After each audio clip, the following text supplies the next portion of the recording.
Hey, we're finally recording. Ladies and gentlemen, we have a great show for you tonight. I am your host, J Dubs. This is JK'z Watchable Hour. There is a plethora of people on the screen today. It's been a while since we all have been together. I need to introduce, and if you're familiar, when I say your name, just raise your hand because whoever edits this, you guys are never in the same area. So, at the top is Miss Aline. How you doing, Aline? Good. How are you? I am great, thank you. And to her right is Miss Jackie. How are you? Hi. Great. Good. Below her, after taking some time off to just deal with life and to handle everything that he needed to handle, welcome back, Mr. John Palmer. Hello, everybody. Good to be back. Glad to have you. In the middle, in the red, is Becky Cherwalk. How you doing, Becky? I'm all right. Yeah, I know. And to the left of her is my wife, Jen. Jen, how you doing? Good. And the reason why I saved the person for last is Eric. Eric, how you doing, sir? I'm doing good. How you doing, Jeff? How you doing, everybody? I'm doing well. I'm doing well. Thank you for asking. So we're all here tonight because Eric wants to share his story, and that's about as much as I'm going to say. With that, Eric, I just hand it over to you, sir. All right. Thank you. All right. Well, I'd first like to start off. Thanks again for all you guys spending your time and night tonight to to swarm me through this story I have in my life. It's been on my mind for over 35 years, and I haven't found an avenue to like this, with people that have the same mindset that I do, and a lot of other people in the world that suffer from a lot of things with life and with your parents and things that happen in life that you don't expect at a young age. Basically started out, I was part of a very poor middle class family, a one income family that struggled a lot. My dad tried a lot. We didn't have a whole lot, going through life. Early in my life, it was pretty good, a lot of fun, a lot of friends, a lot of family. As things went on in life, into closer to my teenage years, a lot of hardship happened. But through my early childhood, it was really good. I started a hockey career. I was a young guy, about 7 years old, in 1981. I went to the hockey rink with my father. That's all it was at the hockey rink. I didn't have anybody else, And through my whole hockey career, I never had just my dad. He was the only one there for my whole career, from 1981 to 1989. And it was very difficult. And I never understood it. I just remember hearing a lot of things at home, a lot of disarguments and things like that went on. But somehow I got through it and played hard. But it was very difficult to go to the hockey rink with all my buddies, friends, to play and play hard. And I was looked at in my family like I was something wrong because I was playing a sport by my mom, of all people. And I just don't understand, and I never will. She was never there, and it was like I was a bad person for 9 years for playing hockey. For whatever reason, it was like I was being forced. And what happened was I was being forced to play hockey by my dad, so which made a problem with him and my mom, and they would argue constantly. And I'd come home from doing a great game, whatever, a positive thing, and all I heard was arguments and fighting and tearing the house apart and being in my room, just, what do I do? So that went on and went on for many years. My sister tried playing hockey for a little bit, but she quit because she couldn't handle it. It was so much negativity and arguments. My brother tried just short time. He couldn't take it, but I hung in there. And I went all the way to the state national championship game, my final year. But all through those years and games, I played hundreds and hundreds of games. I had my dad there. That was it. It's tough. It's lonely to be a goalie. I was a goalie my whole career, and to look up in the stands and see everybody, you know, with their parents in the good and bad times, and I didn't have that for whatever reason. So life went on, and things continued to be the same way. My mom was struggling obviously with mental illness of some type. Back then, like we talked in the show, that there wasn't a lot of that stuff out there. And she didn't entertain in it or didn't do it or whatever. That I was a victim of it. And then my sister became a victim of it. And she got of age of 18 and she couldn't take it anymore. And she continued to move on with her life and basically moved away at 18 years old. She quit school. I continued to stay at home. My brother was still young then. He's like 6 years old, younger than I am. So he didn't really know what really was going on. He was a young guy. And I continued to work and make everything I could for money because I didn't get anything. If I didn't work and make money, my parents didn't give me anything. I mean, all I really had in life was playing hockey. That's really all I had. And if I didn't, I didn't get like a lot of kids, the game systems, the four-wheelers, the go to the dances, to go here, go here. I was out working. I worked at my dad's business on Saturday nights for my whole childhood. I mowed yards. I had a paper out. I started working on cars. I kept busy. And that's how I dealt with a lot of it. I wasn't home 3/4 of the time. I mean, I would get to school at 7 or 8 o'clock in the morning, and I wasn't home until 8 o'clock, 9 o'clock at night. I didn't want to deal with it. I didn't want to be around it, So my sister moved on up in Geneva area. First of all, she moved there and then met somebody, a boyfriend, and she moved on with life and just ran away from home basically and didn't come home for a while. And then all of a sudden she ends up having a child. She got pregnant, had a child.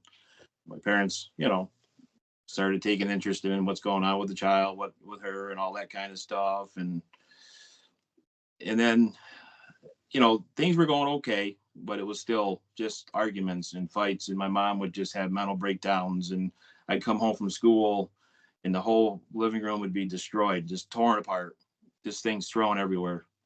And for whatever reason, I have no idea. And then my dad would come home and they would argue. And I dealt with this my whole career in high school, basically, 7th, 8th, 9th, 10th grade, pretty much. From 89 on, it really got bad. And so then her baby was born. My sister's baby was born in 1989, in February of 89, February 28th of 89. And then a year later, we got a phone call at like 1 o'clock in the morning. And it was at night, February 28th, 1990. And she has passed away in a house fire. So that all happens in a house fire, and her baby, Johnny, passed away.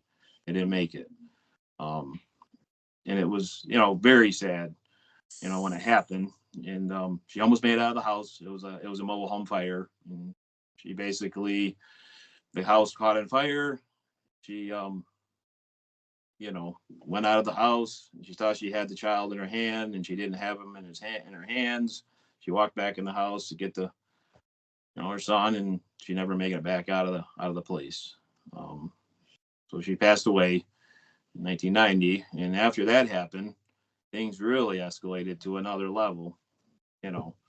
Of just, I didn't have any parents basically. I mean, how I made it through all that from 1990 to 93 is an absolute miracle. I didn't. I wish I could have never went through it. I mean, it never happened. When I went through it, I just did a lot of things to just get my mind off it, hang out with other people. I basically just put my family, like I wasn't even there. I was part of the family, but I wasn't part of the family. And I just couldn't figure out what I was there for. You know what I mean? After struggling for 9 years playing hockey, and then this happens, and it made it even worse. It's just like, that was more important to deal with than, us, I guess, as kids. So that went on for a while and a few years, and we battled back and forth. And arguments and I don't like you and this, all these things that I had to put up with because of a mental illness of a person that, my parents had. And in 92, I came home from school and it was during Mother's Day.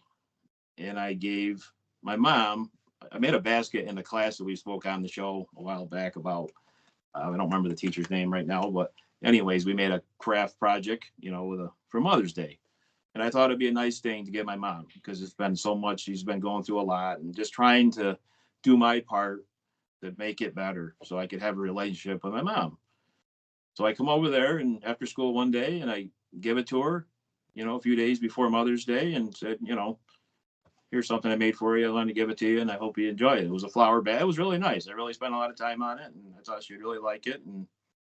And this is really the core of the story is when I gave that to her, she looked at me and she says, how dare you give me something on Mother's Day? You're the one that killed your sister. And she said it right to my face and threw it right at me. And my buddy was next, come over there with me. And he's just like, he was like speechless. He didn't know what the heck. He just, what's the deal here? And I never said a word to her. And I walked out of the house and it got from there on out. It hit me so hard, but why she would blame me, that my sister passed away in a house fire, and this was 35 years ago. It'll be on February 28th. Been 35 years since this happened. And, I haven't told this to a lot of people and I live with it every day. I mean, there's nothing I can do about it. I can just move on and, be positive and try to do what I got to do. But there's days that it hits you, and it's just every time there's a birthday, a holiday. I mean, when I was growing up as a kid from, I don't know, for probably 10 to 15 years, we didn't have holidays. I didn't have birthdays. It was negative. It was like a thing that never happened, like normal, like normal people do, a normal family that loves their kids or their parents or whatever. I didn't get that for a long time. It was a bad thing. It's just like, because my mom didn't have my sister anymore. She didn't have her nephew, but instead of making it right, getting help, getting that mental illness taken care of, she just took all of it out and just stayed into a shell. And I don't know, and I was a victim of it. My brother was a victim of it. My sister was a victim of it until she moved out. And that's what pushed her out of the house because she couldn't handle it anymore, of living that under those conditions, and that's why she left. It wasn't that it was me or my brother or my dad, it's just, it can only take so much. And she did that. And then what I did after graduation in I graduated in 93. My parents never showed up to my graduation. They didn't even know anything. I mean, the day I went to graduate, I'll never forget it. I took the day off of work and I was dressed up and ready to go to graduation. And they asked me what I was doing. And I'm like, I'm going to graduation. Today's graduation. They were like, oh, okay, have a good time. So I went to graduation.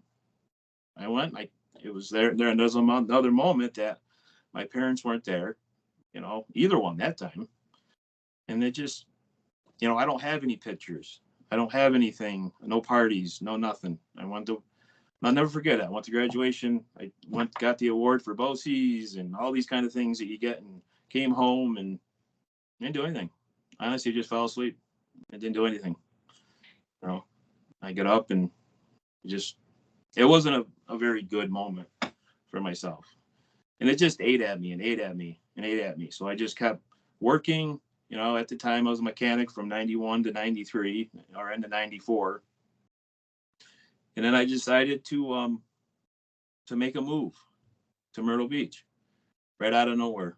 In March of 94, I got my taxes back. I had $500 in my pocket. It's all I had because I just spent it. I made a whole bunch of money and bought a used truck.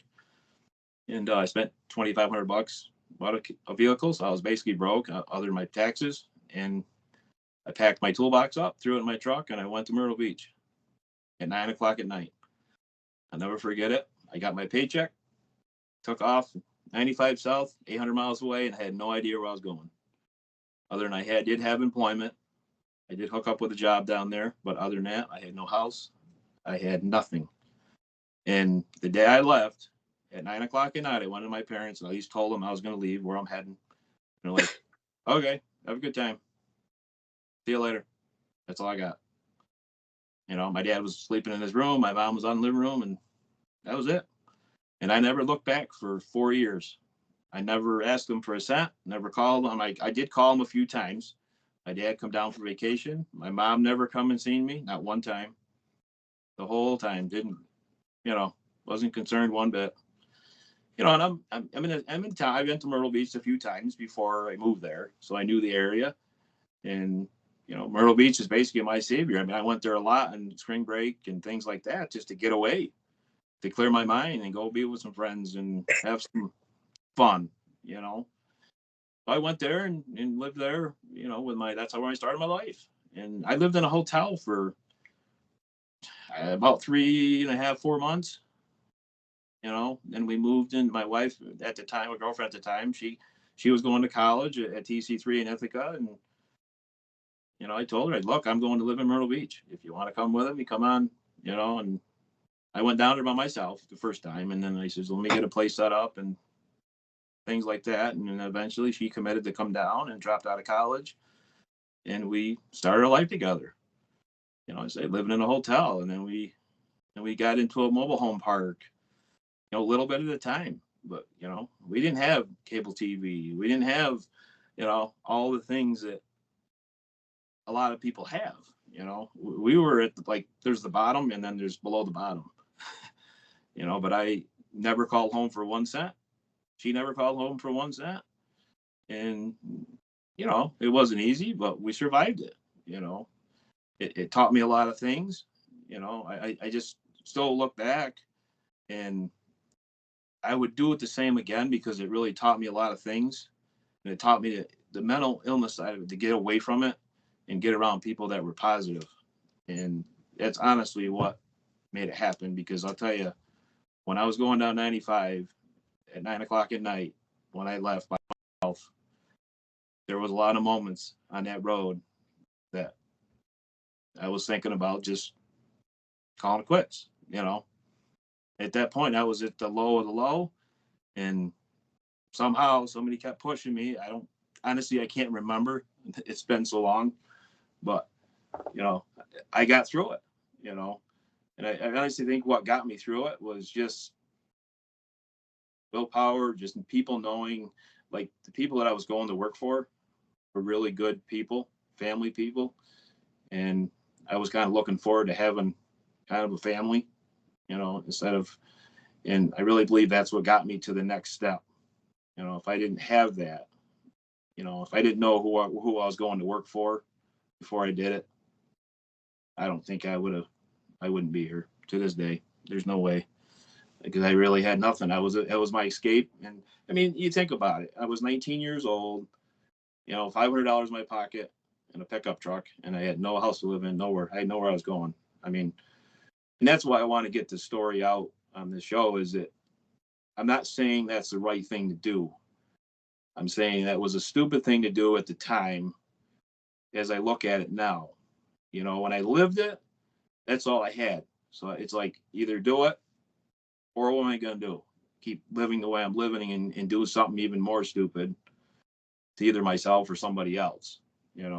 I was that ticked off and mad and upset at, what am I here for?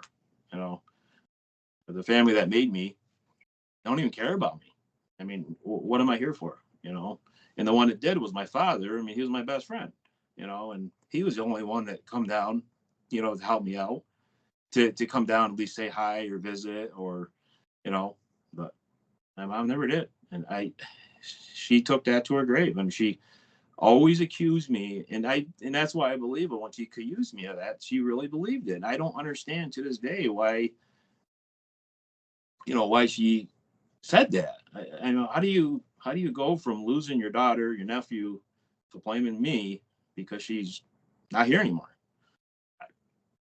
I don't know. I don't know if she just, I think back of it, I don't know if she's like, was mad at me because I was playing sports and I was always in the public eye and always in the media and always in the papers and the news and for doing this and getting all this attention, that she thinks it like drove like her away from the place, or I don't know. I don't know if it was a jealousy thing or if it was a tension thing. But all I did is just put the skates on and went to work and played hockey, you know, and I didn't get any support. I mean, I probably could be a professional hockey player right now if I had the support of my parents, but I'm like, I'm not going to keep going. I had nobody there. I mean, I just lost interest, but as I grew on, as we grew on and we lived in Myrtle Beach for a while, and then I kind of started missing home. And my dad I could tell he would call down and talk with me at times, and he was lonely, and I could just tell, and he wasn't feeling right, and his health started going down, and so that's why we decided to make the move back to New York. And I'm like, he needs help. I could tell. I just didn't want to not do it. I didn't want to stay down there and not do it, and something happens, and then I just didn't want to do that. So we made the move back up here, and that's when I've been here at the same place we live here. We've been here since 1998. And I helped my dad through a lot of sickness. He was sick for almost 10 years, over 10 years, from like age 60 or age 50 to 60. And he got sick in 2000 and he passed away, in 2010. But between those times, we had a child. We had Matthew, our son, in 2000, which kind of turned a little bit to the positive. It gave my parents a little bit of something that they could, that they lost, in 1990. That was their first grandchild. And I forgot to mention on that was that John never had, my nephew, Johnny, he never had a birthday. When he passed away 1 week before his birthday. His birthday was he died in February 28th, 1990. And his birthday was, I don't know the exact date. I don't remember. It was March. I think it was March 8th. Is what we were scheduled to have a birthday at the McDonald's place. We were all, remember back in the 90s when you could have birthdays at McDonald's and all that. And he was a big McDonald's thing, like all the characters and stuff. So they were going to have his party there. And he never made it. He never had a birthday. Poor kid. He just, So anyways, we had moving forward into the 2000s, Matthew was born, which, helped a lot. But then my dad got sick. So we got, he got a positive and a little negative. But, and then 3 years later, our daughter was born, Megan, in 2003, which made it even better because that was like, she was born. It's like my mom really started to turn the curve and really, have a lot more positive because now she's got, some grandkids and, things were kind of going much better, Other than she had those moments, those times, that, she would get like, we would like have them come over and like babysit or something like that. And, they'd have those moments like they would call up and say, can you just come up and pick your kids or just pick the kids back up? We need a little bit of space or whatever. And I never could understand that. I think it was because they were having kind of a tough time with knowing how our kids were growing and, how my sister had passed away and all that kind of stuff. And they just see it happening. So it's positive, but then it's a negative, and that's where the mental illness comes in, where they just struggle with that, when you lose somebody. I hope I never have to deal with that, or anybody I know have to deal with that, because it really spins your life in other ways, in other directions that you would never experience unless you go through it. And it's very hard. It's, and the way I just dealt with it, I respected my parents, always did, no matter what they did, and then my dad passed away in 2010. He died right out of an illness. It was kind of a relief when he passed away because he fought so hard for so many years and he could never seem to, get better. Everything was just against him. And at times my mom was against him. She thought that, he wasn't sick like he said he was, and he didn't get a lot of support there, and it was tough. So he was trying to heal from health issues, but he was also healing from somebody that struggled with, a mental illness, against him at times. He just got really negative at times, and because he'd have to deal with the stuff, that the losses during the birthdays and the holidays, and that's the thing. It doesn't go away. I mean, just because somebody dies on February 28th of a year, it doesn't go away. It's there forever. It doesn't go away until you're not here anymore. So when when he passed on, I had to kind of support my mom and do a lot of things that, and I did everything right. I didn't do anything wrong. I did everything 100%. I didn't look back at what happened to me when I was as a young kid, and I could have just said, no, I don't want to deal with it. That I didn't. I did exactly what my father asked me to do. He had things written down and what to do, what not to do, and I did everything right and supported her 100%. And the only thing I really got from her, honestly, was, after she, things calmed down and we were talking, and she's like, Eric, she's like, I actually did kind of get an apology in a way. She's like, I was really amazed and really scared when you left and went, to Myrtle Beach. She says, I didn't realize how good, what we did and why you did it. She says, I was so caught up in everything else, and I was scared to death that something was going to happen to you, and I didn't think we were ever going to see you again. That was one of the reasons that she never called and contacted me, because she just didn't want to, find out that something happened. And and I said, she said, it was absolutely amazing that you survived and never called, you never asked for any help. You did it. I mean, and you're still here to talk about it. And she just was so scared that something was, and she lived with that for a long time, for a long time. I mean, I moved here in probably 12 years. She lived with that until after my father passed away. She admitted to that, which it was different. I didn't expect I'd hear that out of her, but, she did come around and, wasn't afraid to say that, so I guess maybe she did know she did some things wrong, and just, but anyways, we moved on, and she had just have those moments at times where, like especially when Megan would go over to her house to stay, and she just had those moments. It was like my sister, like Megan is almost a twin to my sister. She looks a lot like her, and every day she gets older and older, she looks more and more like her. And she'd have those times just like, can you come over and pick her up? I can't do it right now. I don't quite understand that. I don't know why she just didn't take it as a pot, just enjoy those moments more and more, is meant, because you never know. I mean, especially going through what she's been through. But on the other hand, I can understand it. It's probably tough to what could have been, or what could have been with her grandson, or, things like that. And, so then that went on, and then she, the one part I kind of past there, I don't know how we're doing on the break time or anything, but we go down to commercial time there, Jeff, or? Yeah, we got about 10 minutes. Okay.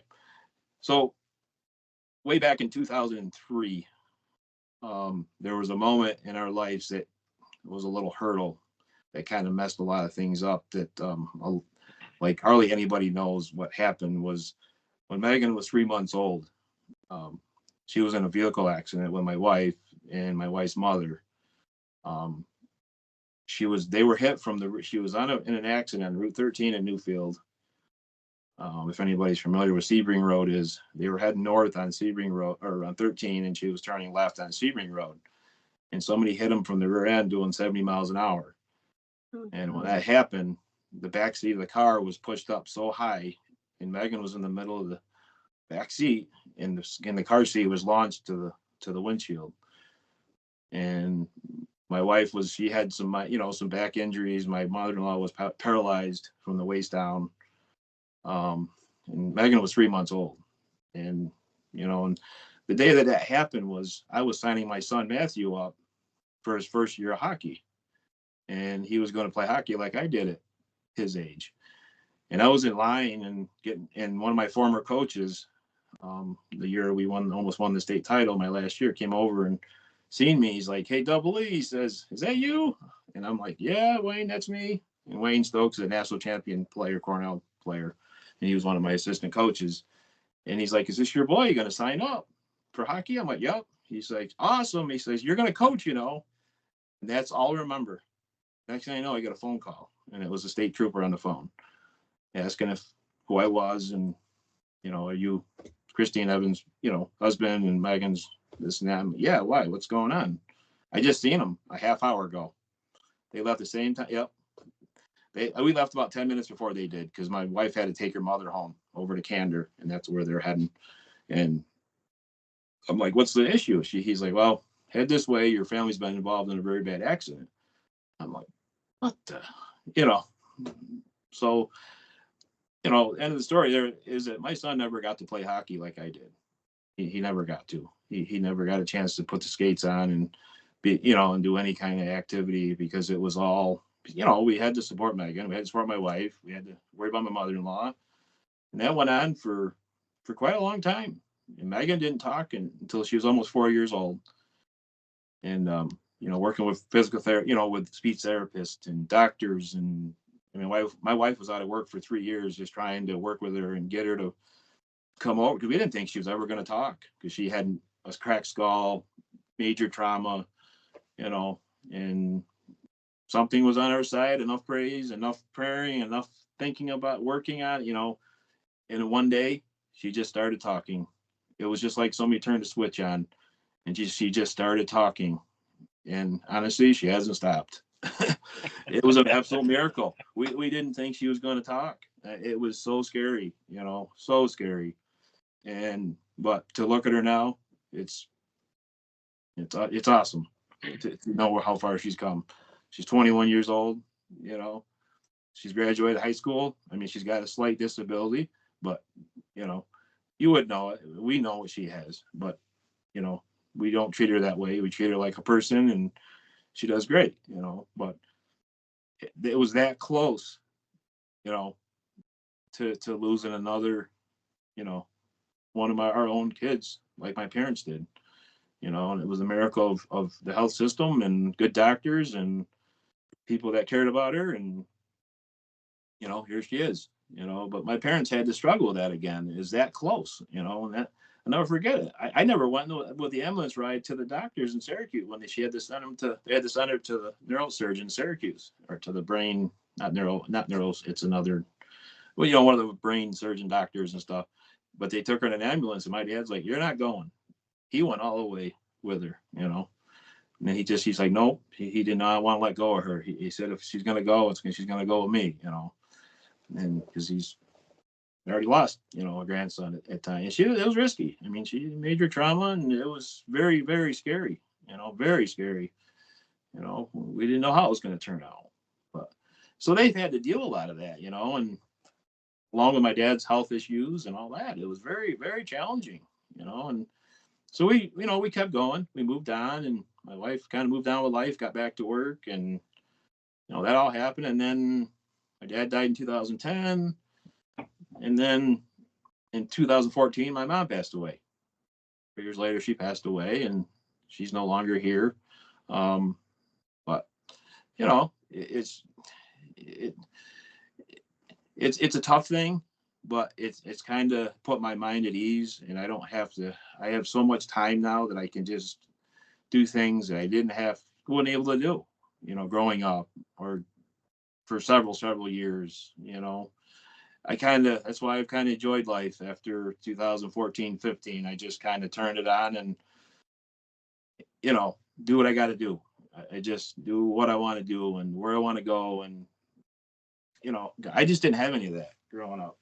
And now I just enjoy doing it. I enjoy traveling and getting out and being around different people, doing things, because you never know when it's going to be. You really don't. I'm turning 51. My dad turned at 50, and he got a lot of health problems at 50, and I just got to do it, And that's why I really wanted to come out and say this story. I know it's long, and it's kind of, it's a lot of family drama, a lot of things, a lot of mental illness. It's a lot of things just kind of bottle up, and you know, it's really hard to tell, but it's a story that I think people need to hear, and understand that how people can struggle, and then the people that they're affecting.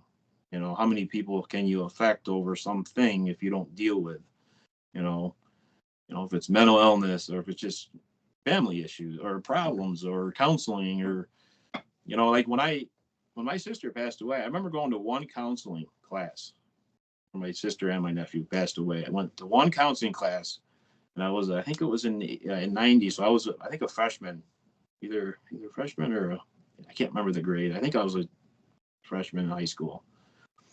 And I remember going to school the day she passed away. And after that, we went to one day of counseling, and that was it.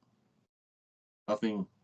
I never got any kind of, help of any type, help with any kind of mental illness, or I just lived with it. And I just tried to stay with it and try to keep my head up. But there was a lot of days that just weren't, and it's an absolute miracle I'm sitting here talking about it, because, and that's why Myrtle Beach is always my place to go. That's my place to go. And, and just, I think about a lot of things when I go there. And when I leave there, I'm good for a while, but if I didn't have that place or do that, I don't know. I don't think I'd be here. I really don't. I think it really hit me when you guys had that show the other day, that, the one with the suicide prevention and things like that. I went through a lot of that, but because I didn't have anywhere to go. I went to work, I went to work, and that's all I really did, because I had to. I think if I didn't do that, I would have been doing something stupid, and I would have got involved with drugs. And I didn't get involved with any drugs, no alcohol, nothing. I didn't do any of that. It was a lot of tough nights, a lot of things, a lot of scary moments of living places and going places and trying to make things in my life. I just did that instead of making excuses and, using drugs, using alcohol. I didn't do it. And I'm glad I didn't, because I wouldn't have, I don't think it would have helped me, because I didn't have the money to go to counseling. I didn't have the money to, I didn't have any money to live, let alone go to anybody, and down in the South, it's not like it is up here. They don't have a lot of services and things that you can take advantage of to get help, and back then, like we've talked in the show, it was different. It's like I wasn't thinking of that, really, that I can remember. I wasn't thinking about going to a counselor or I just kind of blanked it out. I kind of use my skill and ability of being a goalie. Is what they always told you when you're a goalie in hockey, is you always got to forget things, and you got to move on to the next puck. You can't remember the last one, because it'll drive you nuts, and it will go in again. You just can't worry about it, and I always use that in life a lot. You just got to blank it out, move forward, and keep going. Don't look back. Keep your eye on the puck. Eric, And hold that thought for 1 second. Just gotta hold up. Yep. Continue, Eric. Okay, yeah, you just got to keep your eye on the puck, and then and just keep your life in one direction, and don't look back. Don't get sidelined. Don't let something mess you up, because it will in a quick hurry. And that's really my story. It's keep going, keep trying, and I really think a lot of that stuff, my life challenges and things that I've dealt with, and hardships and what have you, death or whatever it is, I've really passed the torch and helped people through my work career. For 20 years, when I worked at the bus garage as a mechanic, I was heavily involved with the union. I helped a lot of people that struggled with a lot of things, like that, challenges in life in different ways, and alcohol and drugs. And, so I've kind of, you listen to people and you see what they're talking about. And then you try to, you just gotta work at a little bit at a time. But I have pointed people in different directions and got them help and got them rehabs, and, they're all doing pretty good now. They really are. And I really enjoy doing that. I really enjoy doing that more than I did being a diesel mechanic or a bus mechanic. But, I did both. I was able to fix vehicles, and I was trying to help fix people that were struggling in different parts of their life. And, I didn't mind listening, and sometimes it gets somebody to the next day, and now that I discovered this show, and it's like it's turned full circle, to a positive. And I really appreciate you guys, taking the time and, letting us get on here and do this. I really appreciate it. And I know I'm going to feel a lot better, when I'm done here and moving forward, but my main thing was to get this out into to a young kid. It's 19 years old, or 10 years old or whatever, to take that advice and just think about it, don't necessarily do what I did, but do something better, find a better way, listen to what I said. And because it's crazy. I mean, what you guys, when are you at that time in high school, would you guys think, I mean, just put yourself, 35 years ago in high school, or 30 years ago in high school, and go through something like that? I mean, would you have made that choice if you were in that position in your family to just, I'm done. I had $500 in my pocket and I'm going 800 miles away to a town or a city that nothing about other than the beach, basically. A risk. I mean, does that sound like a thing to do? I mean, it's a risk. I think, Eric, you probably did what anybody actually dreams of doing throughout our lives. Haven't we all wished to just get in a car, drive, and not look back? Right. You actually accomplished, like what we think of throughout our life. I don't know, maybe I'm speaking for everybody, but I know I've said it before. Right. You just want to get in the car and drive and start over. Right.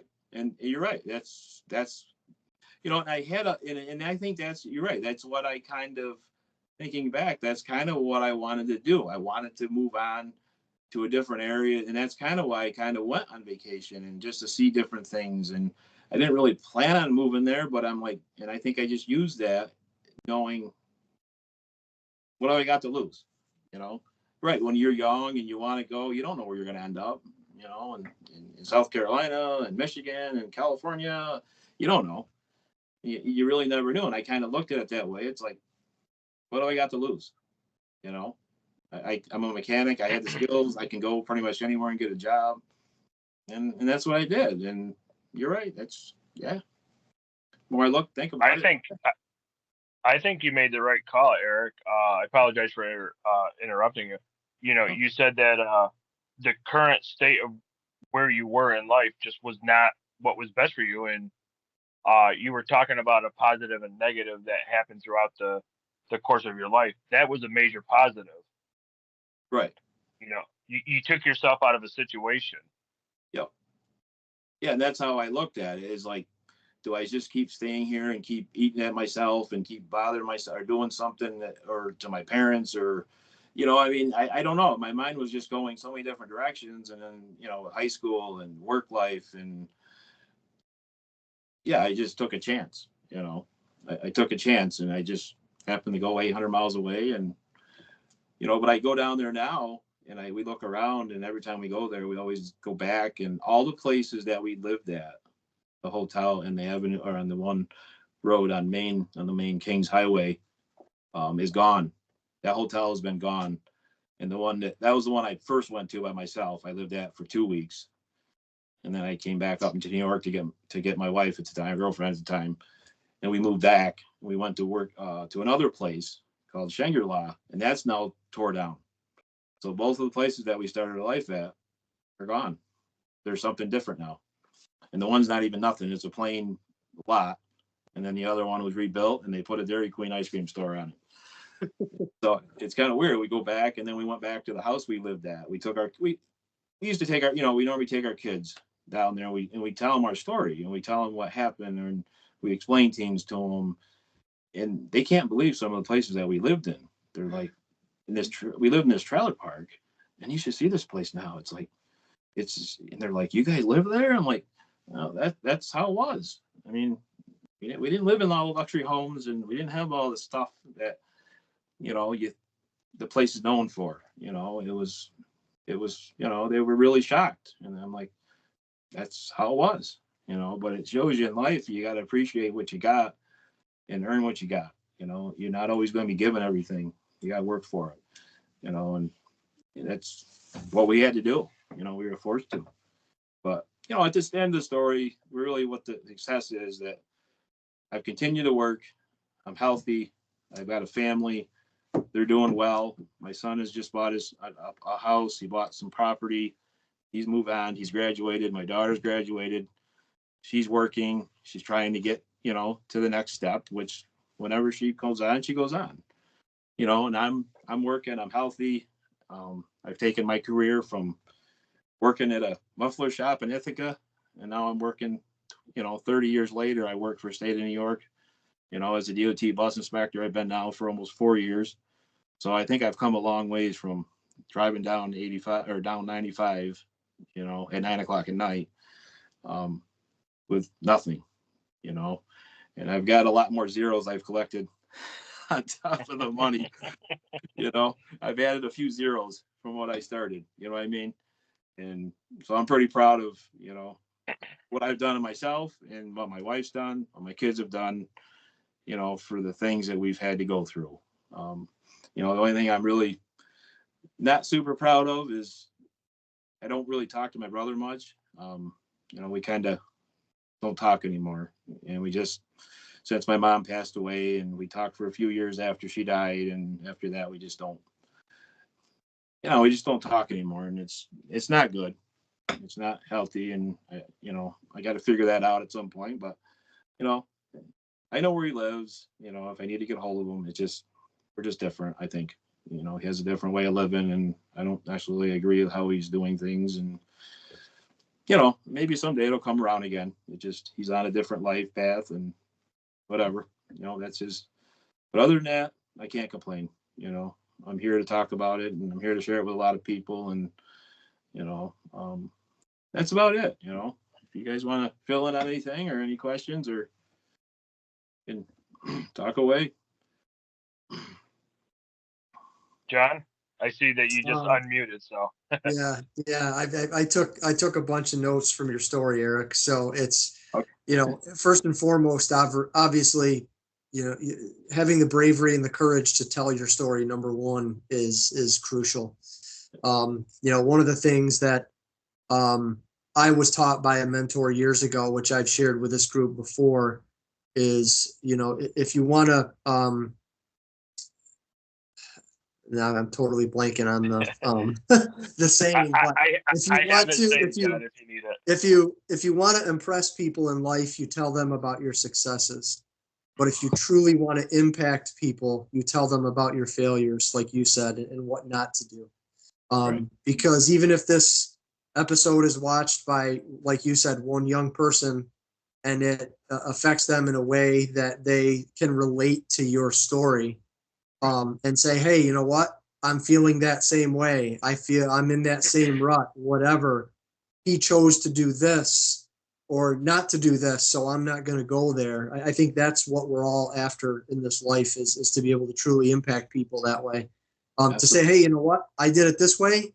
It's my way. It probably wasn't the right way, but don't do the dumb things that I did in my life, Right. Exactly. that I look back on. Because as we age and we mature, we all have a different perspective of what we did, like you said, 35 years ago. Right. So, I think it's key. Do you guys go down to Myrtle Beach every year? Pretty much. Yep. Yeah, we try to, at least normally on a normal year, we go twice a year. Okay. Yep. If our vacations all fall in line, right, time off of work and things like that, we try to get down there twice a year. Right. Nice. Yeah. Because the one note I took, which kind of popped into my head when you were telling your story, and is I think that Myrtle Beach is your fortress of solitude when you go down there. Mm-hmm. You go down yearly, you go down every other year. And like you said, it takes you back to where you were, but I think it almost refreshes you. It resets your mindset and it recalibrates your life to be able to say, you know what, let's go back and live life for another year before we come back down here. 100%. Yep, 100%. We feel way different when we come home than when we're going. I mean, we're excited to go down there, but to go down there and just, we don't do a lot of things. We just go down and we just recharge our mental side of life. We just go around, drive around. We just enjoy each other, and we enjoy the time together and as much as we can. And it's awesome.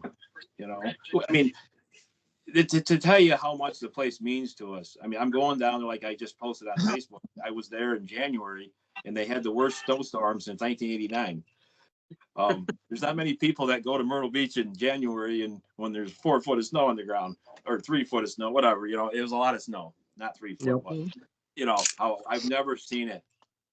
So that tells you what we care about Myrtle Beach. It's just a happy place for us, and it was a place that turned a negative into a positive, and it gave me something to live for. We just, and when we lived there, we really didn't have like a lot of people that we knew. We knew a few, people I worked with. We'd have a few extra friends, but we kind of kept our circle small. We didn't have a lot of people because we weren't Southerners. We were called, damn Yankees is what we were called. That's what they call people that live there. Yep. Moved from the north, and so but we made it work, and it was really, honestly, it was a great place to live. I was planning on living there for almost the rest of my life, and then I came up here because my dad got sick. But I was invested into a company. I was going to own a shop that I was working at. I was going to become an investor of the shop and move my life on that way. So kind of lost out on some of that, but I took my family over that. It took a little less, and I always tell myself I'll get back there someday. And we're when we retire, we're gonna have a place down there seasonal, and to go down there and stay seasonal, and from November through March or April, and then come back up here in the spring and summer. So we're really working for it and investing money, and hopefully we'll get there. And I know we will. Awesome, you will. Oh yeah. Sure. Anybody have a question? Becky, Jen? Yes, I want to know if you actually enjoyed playing hockey. Yes, I did. I really enjoyed it. Yep, I had a good time with it. I mean, there were some days. I'm not gonna admit, I'm not afraid not to admit it. There were some days in freezing cold rinks that your hands are felt like ice bricks, and standing there as a goalie, and but most of the time it was awesome. I can say I actually won several sectional games. I actually played. I got to play in the state finals. I didn't start the state finals. The goalie had me started the finals because he was older than I was, and he got hurt in the second period, and we were losing 2-1 in the second period, and we came in and tied it up, and we lost 45 seconds to go. They scored. It was a 3-on-1, and that's how we lost. So if not, we would have been state champs of New York State for youth hockey. And we didn't, whatever. We were the second losers, but hey, it was still cool to experience the finals, and that was something that we all played as a group for many, many years. We all played together for a long time, and we got it. We got there in our last year. But I won a sectional game, so I can at least say that to get us to the Absolutely. which is pretty cool. Look like we were talking to the way your mother was, and it was probably a mental illness. Did she get treated like the way she treated you? Did she get treated like that by your grandparents, or? That's a good question. I forgot to put that in there. That was one. Because I'm sitting here and I'm thinking, the generational trauma, which is not, a lot of people have a hard time escaping that. For me, to see me with my kids, sometimes you're like, oh, she's gentle parenting. No, I'm not gentle parenting. I just have to say everything softly and quietly at first before I lose my shit. Okay. Honestly, I have to, quietly, Casey, don't do this. Molly, don't do that. But of course, Casey, being nonverbal, the only words he remembers is after I lose my shit and tell him to shut the fuck up. You know, he says that very well, and that's one of the reasons I was muted at the beginning right away, because that's what he was screaming in the background. I'm like, okay, we don't need to hear that. But I will go back and see your parents were younger than mine. My parents were like older too, and my mother died when she was 38, so you can't really say that, but they were born, my mom was born in 1942 and my dad was born in 1941, so it was before the baby boom, so they were like considered the silent generation or whatever. So before that was my grandparents. Now my grandmother, my father's mother, was born in 1908, I think. So she was 90. I can tell you she was almost 95 when she passed away in 2002. So it was a long time ago. And her parents were not actually born in this country. They were born over in Slovakia. And my grandmother, as long as I knew her, she had been deaf. She wore hearing aids, but she was deaf. And come to find out that the reason she spoke the way she did, because she had even more nasally voice than I do, and she sounded like Edith Bunker from All in the Family, if you remember that. Cross between that and Fran Drescher, okay? Cross between those two. And she's, I was always wondered about that, and I found out that she was deaf from the time she was 8 years old on up. I mean, she had the hearing aid, so she could hear a little bit. But the way that her mother disciplined her was much different than what she did to my father and what my father did to me and how I do things with my kids. Her mother was born, obviously in the 1800s, and they did not spare the rod, obviously, and she actually had her ears boxed, which I don't know how you could do that to someone. That's gotta freaking hurt. That's gotta hurt. And she threw her down the stairs. Now, she also had many children, and one died in 1920 something or other. He was killed by poachers. I don't know. Like I said, my grandmother's been dead since 2002, so I can't really give you a whole huge thing. But these people were raised so much differently. And my grandfather died when he was in his 40s, and he had a hole in his heart. And my dad's brother died when I was 9 months old because he had a heart issue. And then my father developed a heart issue. And then when I had my heart issue, I'm like, what's going to happen to me? Is the same thing going to happen to me that happened to them? And then you think about my mother's side of my mother passed away at 38. But meanwhile, her sisters lived on. My mother should have gone to the doctor a long time before she did. She was in organ failure before she even went to the regular doctor, let alone the ER. Okay, there's nothing we can do to save that. But that was what I was wondering is, did it stem from the way they treated her? Did they blame her for things that she didn't have control over, and did she project that onto you? Because, that kind of happened with us too. Because when my dad died, it was you kids killed your mother because she died of a broken heart because you didn't listen to her. And I'm like, she went into septic shock because she got sick and had an infection that got into her bloodstream. Okay, so no, she didn't die of a broken heart. My dad would guilt trip things, and he was just as bad. And that I was just wondering about that because I know that happens. That's a good question, and I forgot to bring that up. Was my mom was in a foster home. She never knew her father or her mother, and she had seven. I had 7 aunts total. I think there was 8 in the family, and they were all sisters.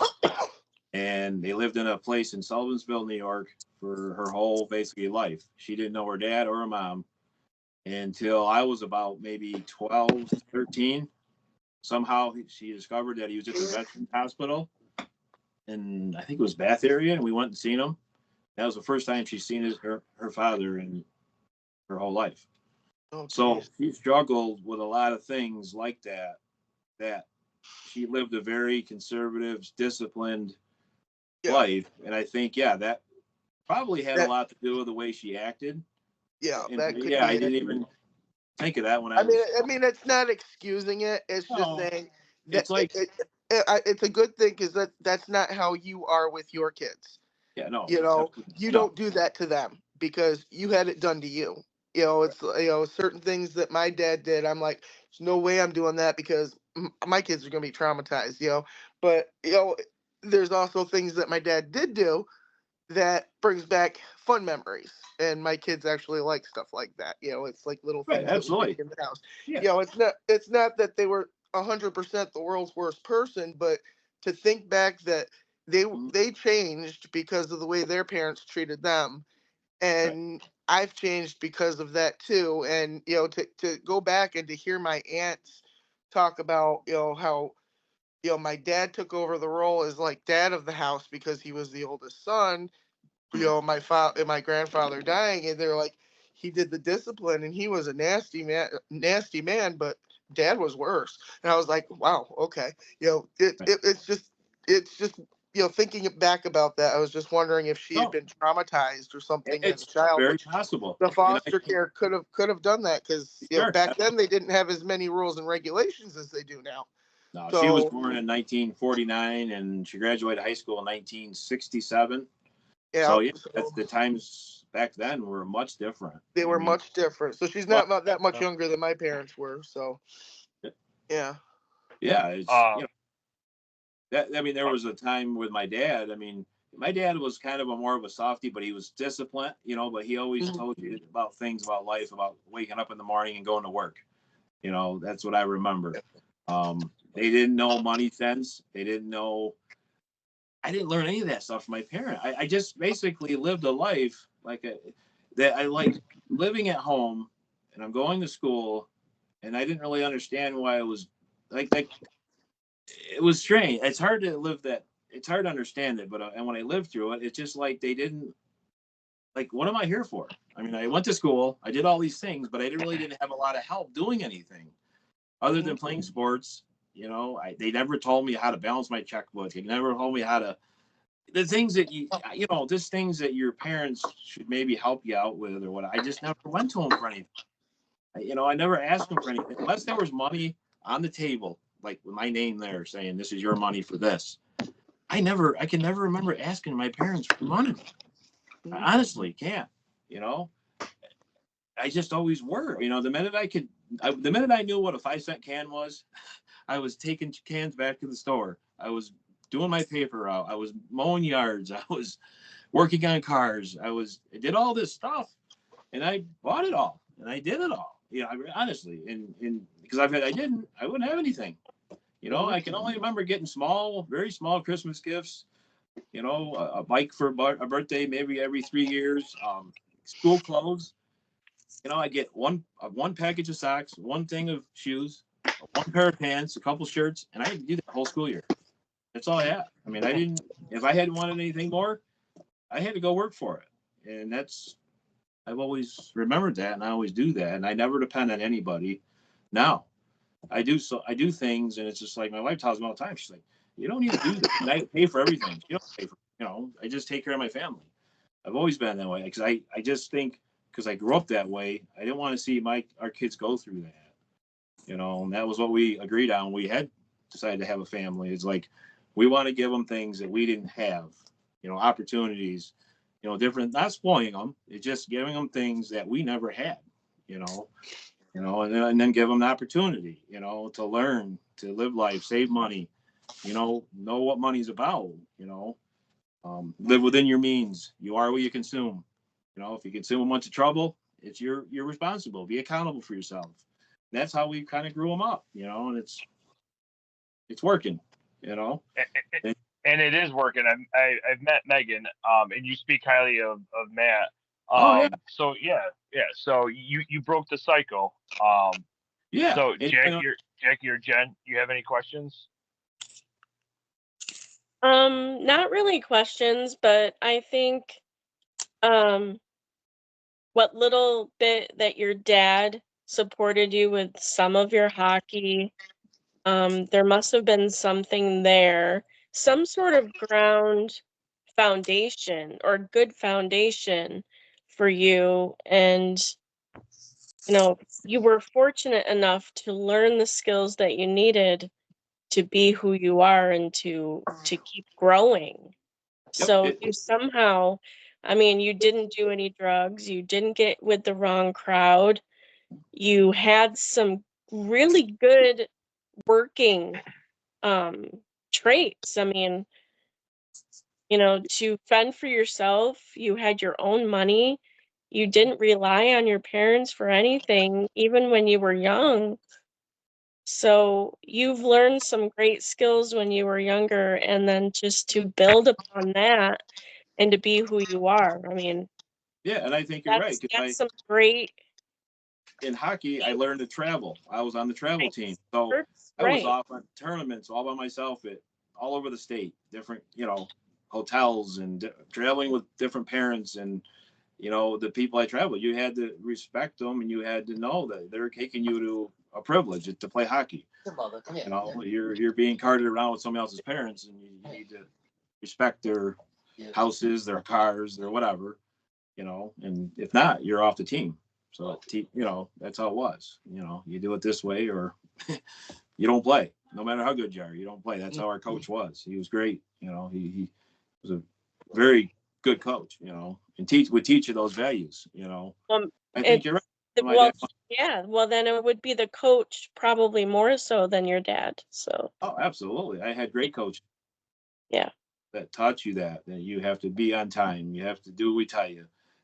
Mhm. Yeah, you add that all up, and I tell you, I had a lot of games that you would think about things, and one game lead to another, and you just build yourself up, and that's kind of how life was for me. Yeah. Started out in the real small. I can remember pushing a freaking folding chair around the hockey rink, learning how to skate, and then I ended up, all the way to the, to the big show, but that's kind of how.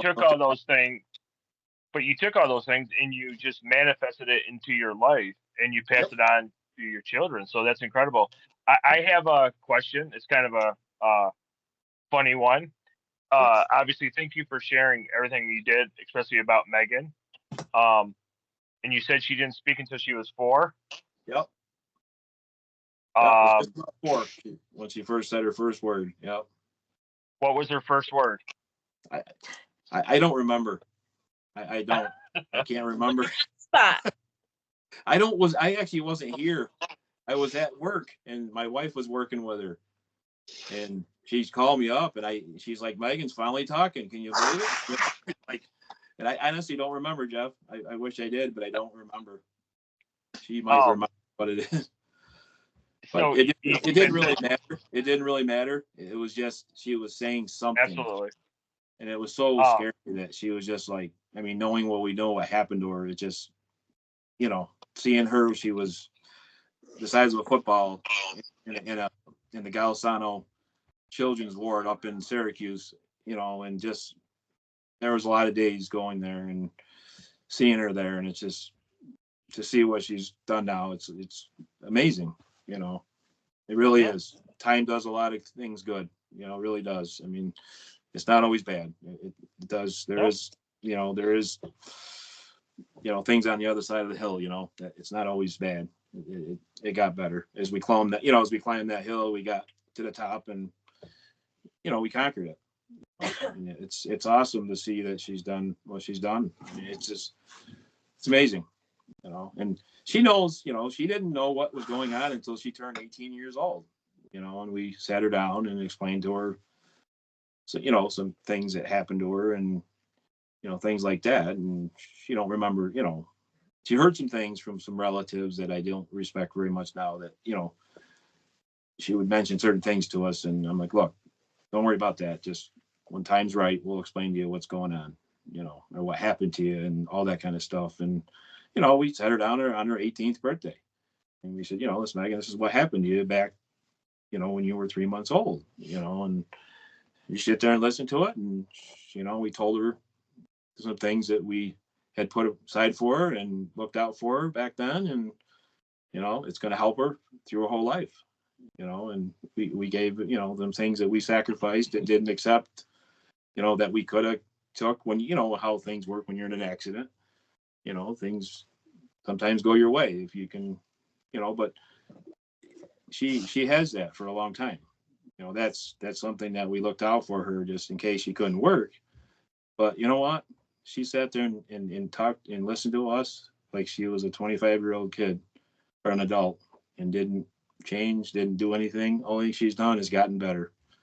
She hasn't taken that, without getting into a lot of details. I mean, it's money. She has money, income for a long time. And, and she doesn't look that way. She looks at it is what it is. Life is life, and let's keep moving, and get better. And it's great to see that, because I can tell you right now, there's a lot of kids in this world that I've known or seen, or adults that I've known and seen that, don't act that way. That's what's awesome about it. She doesn't look at what she was given or has. She looks at life to work. You don't, if you know what I'm saying. It's Yeah, I do. It's Yep. But that's that's life. That's the things you have to do. But we did it in the right way and tried to, keep it within our household and work. Yeah, do your job. Focus on life. Don't look back. And Nice and go. I've met her a few times, and she seems like we all had dinner, and she came in. You say that she talks a lot, but she was really quiet. So. Right. Yeah, she does at times. Yeah, she's right here. Yeah. Yep.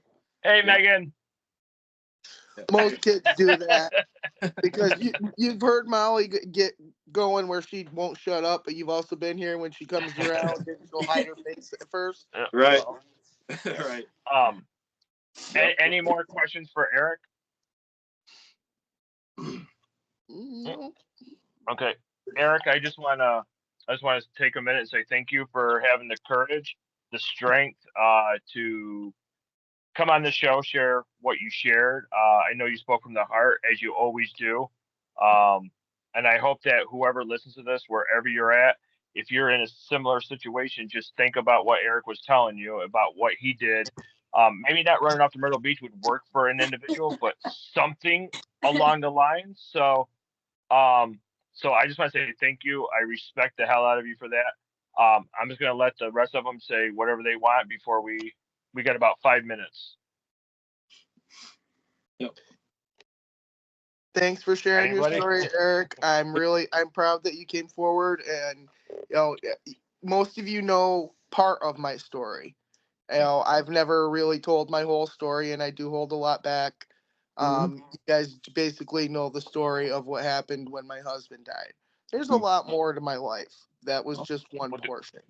And I'm telling you, just being here helps relieve some of that stress and pressure, hearing George talk about his story, hearing Eric talk about his, knowing what I know about the others, sometimes it's hard to deal with those feelings, and I've had a lot of rough nights.